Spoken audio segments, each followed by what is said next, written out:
만약에 일본처럼 잃어버린 이 시대가 온다. 그러니까 자본 수익률이 예전처럼 2% 중반대까지 나오지 않는다라고 가정을 했을 때, 그러면 몇 %까지 유지를 해야 자본 수익률에 따른 투자 이익이 손익분기점이 되는지를 알고 싶으신 거죠. 그래서 이 연평균 데이터를 바꿔가면서 5년 차와 10년 차에 실제적으로 자산가치 상승액이 어떻게 변하는지, 통장 잔고가 어떻게 바뀌는지를 한번 보도록 하겠습니다. 오늘은 구독자 한 분께서 질문 주신 내용이 있어서 요거를 답변 드리기보다는 컨텐츠로 보여드리는 게 나을 것 같아서 일단 한번 보여드리도록 하겠습니다. 앞선 10년처럼 연평균 2.59%의 자본 수익률을 기대하기는 쉽지 않은 상황 같은데요.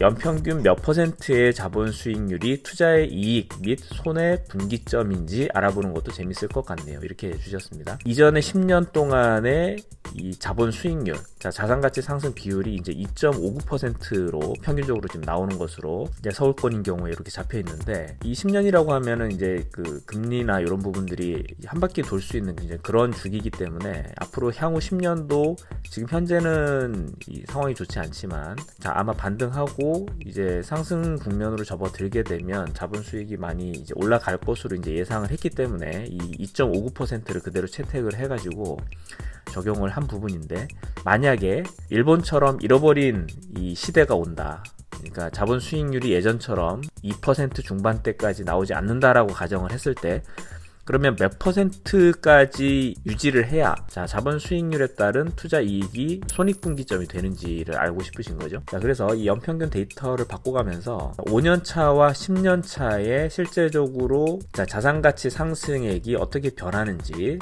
통장 잔고가 어떻게 바뀌는지를 한번 보도록 하겠습니다. 자산가치 변동 폭을 시뮬레이션한 표인데요. 표를 지금 만약에 처음 보시는 분이시라면 제가 카드링크를 통해서 이전에 설명한 이 영상을 한번 먼저 보시고 난 다음에 이 영상을 보시는 것을 추천을 드리겠습니다. 다른 조건들은 다 똑같고요. 수입 부분에서 서울권 오피스의 연평균 자본 수익률 값을 기존의 2.59%에서 줄여나가 보도록 하겠습니다. 먼저 2%로 한번 줄여볼게요. 2%로 줄였을 때 월별 자산가치 증가액은 91만원이 되죠.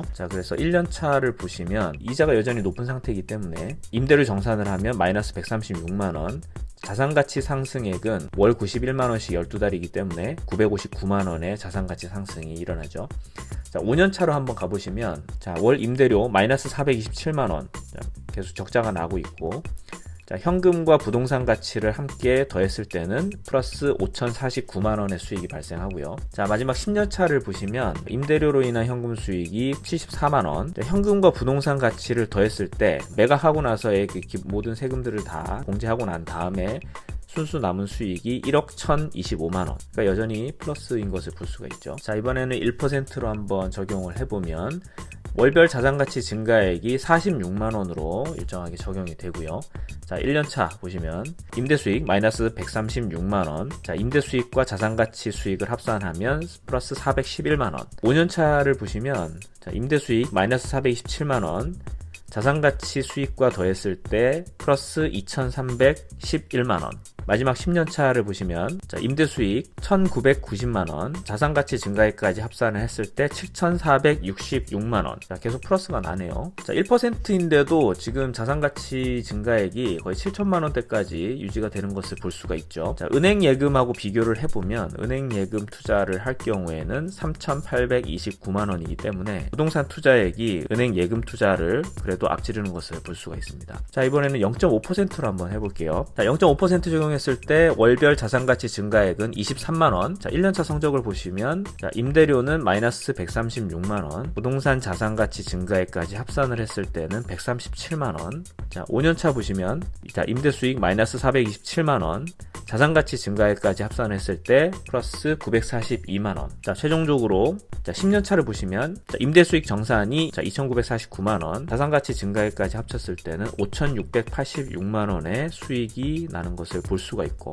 은행 예금에 투자했을 때 3,829만원이기 때문에 여전히 1,858만원 정도 부동산이 앞서는 것을 볼 수가 있습니다. 연평균 자본 수익률이 0.5%가 되더라도 10년차까지 갔을 때는 은행에 넣는 것보다 이익이 더 많이 발생하는 것을 볼 수가 있습니다. 이번에 0.1%로 한번 해볼게요.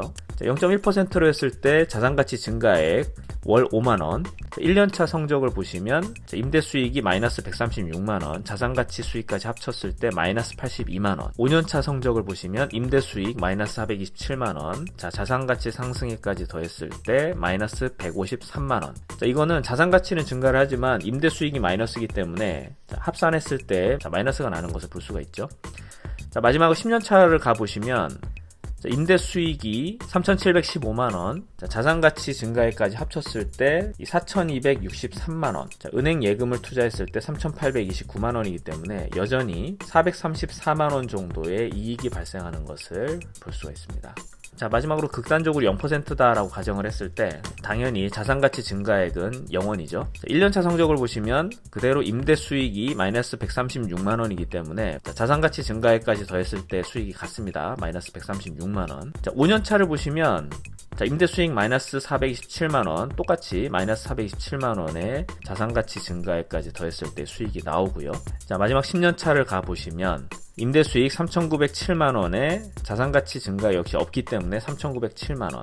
은행 예금 투자를 했을 때에 3,829만원이기 때문에 여전히 78만원의 이익이 발생합니다만 전체적인 단위수로 봤을 때는 거의 이익이 없다. 그 정도 되면 제로다 이렇게 볼 수가 있습니다. 그래서 이런 결과가 나오는 거는 자산가치 증가가 0%가 되더라도 지금 10년차까지 갔을 때의 기준금리 자체가 이제 1% 정도까지 이제 떨어진다라고 가정을 했기 때문에 지금 10년차를 보시면 임대료가 이제 249만원, 매년 평당 이제 1,000원씩 임대료가 올라간다라고 가정을 했기 때문에 이렇게 증가가 되는 거고, 그에 비해서 이제 시중금리가 3.75% 정도 수준으로 떨어져 있기 때문에 대출이자가 136만원, 그렇기 때문에 매달 100만원 이상의 임대 수익이 발생하는 이 부분 때문에 종합적으로 봤을 때는 이제 수익 누계가 3,900만원까지 이제 올라가는 거고, 자산을 매각하고 처분을 한다고 하더라도 이 시세 차익 자체가 발생을 하지 않기 때문에 양도소득세나 이런 부분들이 발생을 하지 않죠.